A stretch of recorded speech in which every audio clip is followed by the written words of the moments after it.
Hello বন্ধুরা, কেমন আছো তোমরা? আশা করি সবাই ভালো আছে। ভিডিও দেখো আর প্রাণ খুলে হাসো, আর প্লিজ একটা লাইক সাবস্ক্রাইব করো। কি গো, অনেকদিন হলো ক্যানানার সঙ্গে কথা হয়নি। ক্যানানা কেমন আছে গো?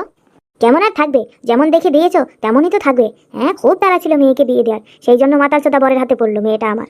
তা আমি কি করব, ভালো ছেলে একটাও পাচ্ছিলাম না, তাই তো দিতে হলো। কেন, আমার মেয়েটা কি ফ্যান না? ও তো আমার মতোই রূপবতী গুণবতী ছিল, যে কোনো লোক দেখে ওকে এক চান্সে পছন্দ করতো। হ্যাঁ, এই মাতালের হাতে দেওয়ার কি ছিল? শোনো শোনো, এই রোজ রোজ একই জিনিস নিয়ে আমাকে আর কিছু কথা শুনিও না। আমার আর ভালো লাগে না, বুঝলে তো? সবই ওর ভাগ্যের দোষ। ভাগ্যে যা ছিল তাই তো হবে নাকি? কেউ কারো ভাগ্য মুছতে পারে? তাহলে তো আমি দোকান থেকে রবার কিনে এনে আমার কপালটা মুছে ফেলতাম, আর টাকার উপরে শুয়ে থাকতে পারতাম। তা তো করতে পারছি না। 1 টাকা ইনকাম করলে 1 টাকাই শেষ। তা তোমার গুণধর ছেলে টোনা কোথায়? এই নিচে মুখ সামনে কথা বলি কিন্তু। আমার ছেলে গুণধর না। আমার ছেলেকে গুণধর বললে হ্যাঁ, কপালে খুব দুঃখ আছে বলে দিলাম। আমায় বিয়া করাই দে না তো সাইকেল কিনা দে, ও আমায় বিয়া করাই দে না তো সাইকেল কিনা দে। সাইকেলে চড়বো আমি মায়া নিয়া আনন্দে, বিয়া করাই দে, আমার বিয়া করাই দে না তো সাইকেল কিনা দে। আয় হতচ্ছাড়া, ঘরে আয়, তোর বিয়ের কপালে ঝাঁটা। কেন কেন ঝাঁটা কেন? আমি বুঝি বিয়ে করতে পারি না? আগে তোমরা দুজনে হা বন্ধ করো, নাহলে গালের মধ্যে গুতে বসে মাসিগুলো গালে ঢুকে যাবে কিন্তু। হ্যাঁ রে বাচ্চা, তোর কি শরীরটারি খারাপ হলো নাকি রে? নাকি তালতলা দিয়ে আসতে গিয়ে ভূতে টুতে পেয়েছে, কোনটা? দেখো মা, আমার ভূতে টুতে পাইনি, কিছু হয়নি। আমি বিয়ে করবো, এই আমি বলে দিলাম। মেয়ে আমার দেখা হয়ে গেছে। হ্যাঁ কান্তি ছেলে, এখন ইনকাম করিস নি, কিছু করিস নি, ধনের গোড়ায় ভালো উঠিনি, কি বিয়ে করবি তুই? উঠেছি কি না উঠেছি সে আমি তোমার দেখাতে পারবো না, বুঝলে তো? আমি এখন বড় হয়ে গেছি। কি বড় হয়েছিস তুই? হ্যাঁ, কি বড় হয়েছিস? বাপের টাকায় খাস, বাপের টাকায় ঘুমাস, আবার বড় হয়ে গেছি? তোর বয়স কত, এখন বিয়ে করবি? হ্যাঁ, কি দিনকাল পড়লো, এসব ছেলে পেলে নিয়ে থাকা যায়, পারা যায়? হ্যাঁ, এখনো বয়স হয়নি, এখনো 1 পাতা থেকে 2 পাতা হয়নি, এখনো পদের ফুল খসেনি, এখনই বিয়ে করবে? তুমি কি আমায় পাগল ভেবেছো? হ্যাঁ, আমি না জেনে শুনে এমনি এমনি কথাগুলো বলছি? দিদিকে কত বছর বয়সে বিয়ে দিয়েছিলে? হ্যাঁ, দিদিকে যখন বিয়ে দিয়েছিলে দিদি তখন 14 বছর ছিল। 14 বছরে যদি দিদি বিয়ে হতে পারে, তাহলে আমার বিয়ে হবে না কেন? শোন, তোর দিদিকে ঘরে রাখা যেত না, বুঝলি তো? তোর দিদিরে ঘরে রাখলি বলা যায় কি হয় না হয়। তোর দিদি 14 বছর বয়সে একটা জিনিস হয়ে গেছিল, তাই তোর দিদিরে তাড়াতাড়ি বিয়ে দিতে হয়েছে। কি হয়েছে শুনি, আমাকে বলো। আমারও তো সব হয়েছে, আমিও বিয়ে করব। ওর যা হয়েছে আমারও হয়েছে, আমি বিয়ে করব। আমি এই বলে দিলাম, বিয়ে আমি করবই, বিয়ে আমাকে দিতেই হবে, নাহলে কিন্তু আমি ঘর বাড়ি সব আগুন লাগিয়ে দেবো বলে দিলাম। দেখ ফুলটুসি দেখ, এই কি খানকি ছেলে তুই পেটে রেখেছিলি? হ্যাঁ, আচ্ছা তুই শর্ত। সে আমি সরে যাচ্ছি, আমার নাম আছে, আমার নাম ধরে ডাকবা। কি আমারে বাচ্চা বাচ্চা বলে ডাকো? আমার নাম টোনা, আমারে টোনা বলে ডাকবা। এই মাথা চোদা, খানকি ছেলে, বুড়ো দাদা মুখ চোদা। হ্যাঁ, ছেলেকে আমি পেটে রেখলাম? হ্যাঁ, ছেলে আমার পেটে কোথা থেকে এলো? আমি কি ভাবে নিয়ে এলাম? হ্যাঁ, তুই দিসনি? এই ছেলে তোর মধ্যে হয়েছে, তোর মতো ক্যারেক্টার। এই আমার ক্যারেক্টার নিয়ে কোনো কথা বলে দিলাম, তাহলে কিন্তু কপালে খুব দুঃখ আছে। আমার ক্যারেক্টার নিয়ে কোনো কথা বলবি না বলে দিলাম। শোনো, তোমরা ঝামেলা করে আমার কথাটা ভুলে যেও না। তোমরা কি আমার বিয়ে দেবা, নাকি আমি নিজে বিয়ে নিজে করে নেবো? এই খানকি ছেলে, বেরো বেরো বেরো, যা, তোর কেরা বিয়ে দেয় তুই সেখানে যা যা। ঠিক আছে, তবে তাই যাচ্ছি। তোর সাথে পেছনে ছেলে গেছে, হ্যাঁ, সেটা মানুষ কিছু বলছে, সাথে কথা বলে দিস। হ্যাঁ, এরপর তোকে যেটা কথা বলতে মারা দিবে, বলছ কি করি না, সমস্যা। কি সাথে কি করিস, সেটা সমস্যা করিস? হ্যাঁ, তাহলে তুই বাইরে থেকে পারবি? হ্যাঁ, আমার সমস্যা সেটা। হ্যাঁ, সবাই আমি তো বলতেছি, যেমন ফটো আছে আমার কথা বলতে সাথে ছেলে বলতে সাথে বলতে কথা সমস্যা। আর ছেলে আমার কথা শোনে, তোর সাথে কথা বলাই বেকার। যাই, বাজারের দিকে যাই। হ্যাঁ হ্যাঁ, যা, বাজার ঘুরেই চলে আয়। বাজারে কি ওঠে না ওঠে দেখে দেখে চলে আয়, আনতে হবে না কিছু, বুঝলি তো?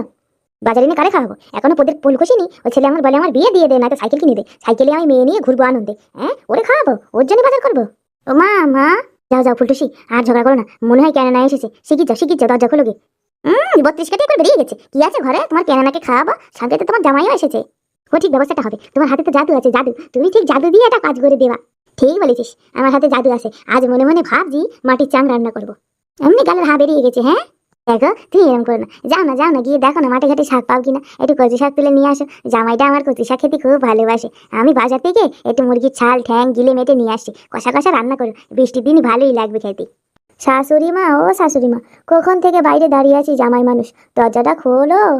হ্যাঁ, আসছি আসছি।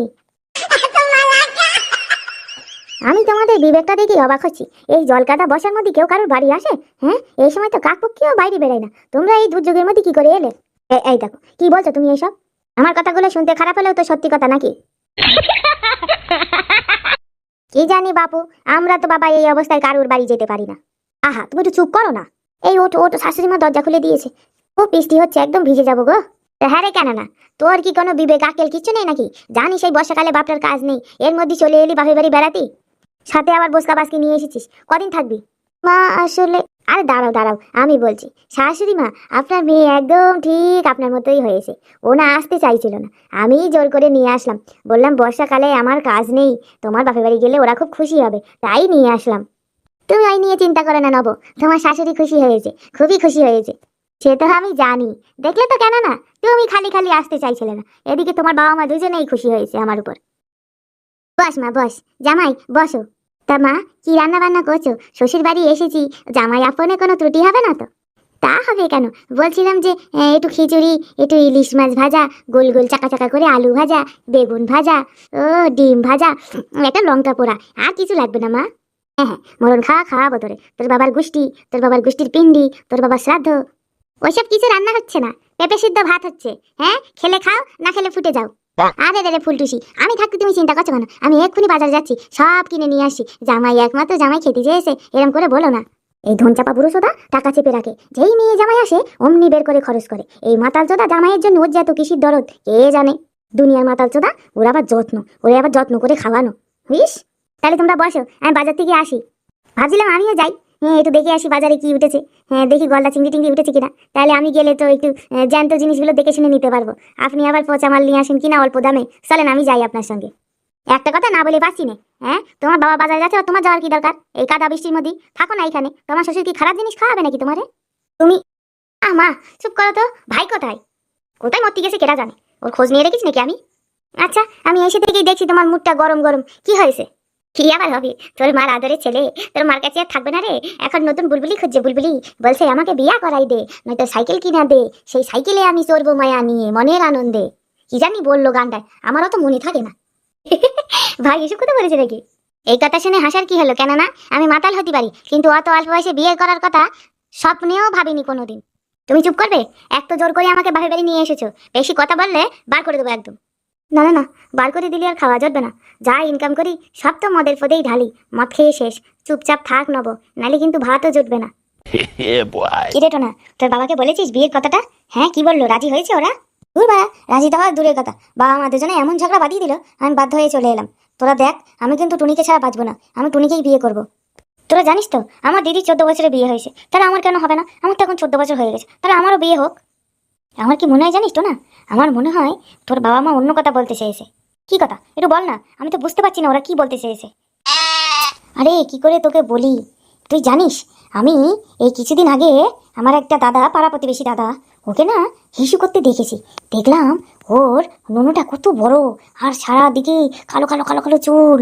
আমার মনে হয় তোর বাবা ওইটাই বলতে চাইছে, তোর তো এখনো ধন মোটা হয়নি রে, তুই বিয়ে করলেই তোর বউ তো সুখী হবে না। ওই জন্যই মনে হয় ওরা তোকে বলছিল, বুঝলি তো? আমার এটাই মনে হয়। আমাদের তো কেরি আঙুলের মতো একটু একটু, এতে কি আর হবে বিয়ে? তাই তাই জন্য ওরা আমার কিছু খুলে বলছিল না, বুঝলি তো? কিন্তু এখন হয়নি তো কি হয়েছে, পরে হবে, আস্তে আস্তে হবে। তা টুনির বয়স কত রে? ওর এই 16 বছর। তাহলে তুই ভাই বিয়ে করিসনি, তুই পারবি না ওর সাথে। হ্যাঁ, তোর এই 14 বছর আর তোর বউ 16 বছর, তোর বউ তো তাহলে তোর থেকে বড় হয়ে যাবে। তোদের কি বলবো ভাই, ছোটবেলা থেকেই আমার একটু বড় বড় জিনিস পছন্দ, বুঝলি তো? তাই আমি বড় মেয়ের সাথেই প্রেম করেছি। কিন্তু এখন বাবা আমি খুব টেনশনে আছি, বুঝলি তো? আমার বাবা আমাকে বিয়ে দিতে চাইছে না। তোরা আমায় একটু সাহায্য করবি তো বল ভাই, তোরা না আমার প্রিয় বন্ধু, তোরা আমার সব থেকে কাছের বন্ধু, তোরা যদি আমার সাহায্য না করিস তাহলে আমার কি হবে বল? এই এই বয়সে পালাবি? হ্যাঁ, তোর সাহায্য করতে গেলি তো বাবা আমাদের পিটিয়ে কিছু রাখবে না, মার খেয়ে মরতে বাবার কাছে। হ্যাঁ হ্যাঁ, আমাকেও মারবে খুব, বুঝলি তো? এই বাবা নামের শব্দটা আমাদের উপর খুব অত্যাচার করে। হ্যাঁ, ওরা নিজেরা যা খুশি করতে পারে, কিন্তু আমাদের বেলায় সবকিছু বারণ বারণ বারণ। এটা কথা বলতো, এই 16 বছরের মেয়ে কত ভালো করে 21 বছরের ছেলে পাবে, এই মেয়ে তোর সাথে প্রেমে পড়লো কি করে বলতো? আর বলিস নি, বাবার মোবাইলে হ্যাঁ একটা জিনিস দেখেছি। হ্যাঁ, ওইটা যে ছেলে আর মেয়ে করে আমি তা জানতাম না, বুঝলি তো? আর টুনিও জানতো না। তা আমি টুনির সাথে দেখা করলাম, করে ওই জিনিসটা টুনির সাথে করলাম। তারপর থেকে ও পাগল হয়ে গেছে আমার বিয়ে করার জন্য, আমার আর পিছন ছাড়ছে না। এখন আমিও ওইটা করার পর আমিও পাগল হয়ে গেছি, এখন আমিও আর থাকতে পারছি না। এখন আমার মনে হচ্ছে আমি কবে বিয়ে করবো। কি, কবে দেখেছিস? কই আমাদের কিছু দেখালি নি? আরে আমি একটুকুনি দেখেছি, আমার বাবা মনে হয় দেখছিল, দেখতে দেখতে হাগা লেগেছে, হাঁকতে চলে গেছে, আর এমনি বন্ধ করে গেছে, আর আমি মোবাইলটা হাতে নিচ্ছি আর চালু হয়ে গেছে। আমি লাস্টের টুকু দেখলাম, ওইটুকু দেখে যা বুঝলাম বাবা আসছে দেখে তাড়াতাড়ি আমার মোবাইলটা রেখে দিলাম, তাতেই আমি সব বুঝে গেছি, বুঝলি তো? তা তোদের কাছে নিয়ে আসিনি বাবা, ওই জন্য আমার বাবার ফোনটা দেয় না, চাইলেও দেয় না। এবার বুঝতে পেরেছি কেন দেয় না, দিলে তো আমি তোদেরও দেখাতাম। এখন আমি মতো কথা জানি না, তোরা আমার পালাতে সাহায্য করবি? বল হ্যাঁ কি না। করবো করবো, তুই ও নিয়ে কোনো চিন্তা করিস না। ঠিক আছে, এখন তোরা যা, টুনি এখানে আসবে, আমি টুনির সাথে দেখা করবো। ঠিক আছে। এই লুকিয়ে লুকিয়ে দেখবি ওরা কি করে। না রে, ওসব দেখতে হবে না, ওসব দেখলে আমরা ওর মতো পাগল হয়ে যাবো বিয়ে করার জন্য। তখন তুই তো জানিস আমার বাবা কি রাগী, আমাকে একদম মেরেই ফেলবে। ঠিক আছে চল চল। উফ, কখন আসার কথা, এখনো আসে না। আমার যে লাল টপটপ করে পড়ে যাচ্ছে। কিন্তু আমার বন্ধুরা এটা কে বলে গেল? হ্যাঁ, বলে গেল ধন মোটা না হলে নাকি বিয়ে হয় না, মেয়েরা পছন্দ করে না। তাহলে টুনি যদি বিয়ের পরে আমাকে ঠকায়? ওই জন্য টুনি আমায় সেদিন বলছিল, তুমি কি করো, কেতকুতু লাগে কেতকুতু লাগে। কি করি? হ্যাঁ হ্যাঁ, একটা কাজ করি, সর্ষের তেল দিয়ে রোজ মালিশ করি, তাহলে মনে হয় বড় হবে। কিন্তু এ এখনো আসছে না কেন? আমার ঠকাচ্ছে নাকি? কিছুই বুঝতে পারছি না বাড়া। এই আজকালকার মেয়েদের মনের খবর কিছুই জানা যায় না দোন বাড়া। না, আর 5 মিনিট বসি, আসলে আসবে, না আসলে বাড়ি চলে যাবে না। না, অনেকক্ষণ হলো, একটা গান করে চলে যাই। 1.5 কেজি ভালোবাসা দাও, আমি 4 কেজি মাখন দিব। ও 1.5 কেজি ভালোবাসা দাও, আমি 4 কেজি মাখন দিব। চলে এসেছি ও গো প্রিয়, তুমি ঘুরে একটু তাকাও না। চলে এসেছে গো আমার টুনি, চলে এসেছে। ও টুনি রে, একটি কথা শুধাই শুধু তোমারে, বলো কোথায় ছিলে এতক্ষণ, এত আসতে কেন দেরি হলো? ও টুনি রে, হাঁকতে গিয়ে পায়খানা কষে গেল রে, তারপর হাগা বেরোচ্ছে না, আমি কি করি তখন? হাগা সেরে এলাম আমি এখন তোমার কাছে রে। ও, তুমি হাঁকতে গেছিলে? তোমার গুড়া কিরকম আমার খুব দেখতে ইচ্ছে করছে। আরে আমার প্রাণনাথ রে, তুমি কোনো চিন্তা করো না। তুমি একটা আর্জি জানিয়েছো, আর আমি সেটা পূরণ করব না? কালকে আমি ঠোঙাই করে নিয়ে আসবো, তুমি দেখে নিও। কাল আর তোমাকে ঠোঙাই করে আনতে হবে না গো, কাল আমি তোমাকে নিয়ে পালিয়ে যাব, বুঝলে তো? কাল থেকে হবে তুমি আমার বউ। তখন তুমি হাঁকবে দরজা খুলে, আর আমি সামনে বসে দেখবো। আমাকে মেনে নেবে তো তোমার বাড়ির লোকজন? আমি নামেই বড় হয়েছি, গায়ে পায়ে বড় হয়েছি, আমার সব কিছু আছে, সবই আমাকে দিয়েছে, খালি মাথায় চুলটা কোনোদিনও উঠলো না গো। তুমি এত চিন্তা করছো কেন? আমি তোমাকে ভালোবাসি, তোমার চুলকে ভালোবাসি, আমি তোমার শরীর, তোমার এই দুধু, তোমার ওই জিনিসটা নরম নরম, আমি ওগুলোই চাই। মাথার চুল দিয়ে কি হবে, আমি ফসচুল লাগিয়ে দেবানে। বলছি, আমি কি দুধুটা চুষবো? হ্যাঁ হ্যাঁ, চোষো, চোষানোর জন্যই তো এসেছি। এই ঢামনাচোদা, চুষবি তা চোষ, কামড়ে দিও না। হাতটা বের করে সুসুরি লাগছে, একটু সরে যাও না, হাতটা শুকে দেখবো। কি পচা পচা গন্ধ, তাও কিন্তু আমার ভালো লাগছে। আচ্ছা, তুমি সত্যি সত্যি আমাকে বিয়ে করবে তো? তারপর তুমি যদি আমাকে বিয়ে করে নিয়ে যাও, তোমার বাবা মা যদি আমাকে ঝাঁটা দিয়ে মেরে তাড়িয়ে দেয়? তাড়িয়ে দেবে মানে? তুমি আমার বউ, তুমি চিন্তা করো না। তারপরেও যদি তাড়িয়ে দেয়, তোমাকে নিয়ে আমি ভাড়া বাড়ি থাকবো। আর ভাড়া বাড়ি যদি টাকা না দিতে পারি, প্রয়োজনে এই নদীর পাড়ে এসে থাকবো। এটা তো আর কারোর বাপ কিনা সম্পত্তি না, এখানে আমাদের কেউ কিছু বলবে না। ছোটবেলায় এর থেকে আরো অনেক ভয়ঙ্কর ভয়ঙ্কর কাণ্ড হয়। কি বন্ধুরা, ভিডিওটা দেখেছো? তাড়াতাড়ি সাবস্ক্রাইব করো, আবার আসবো কালকে।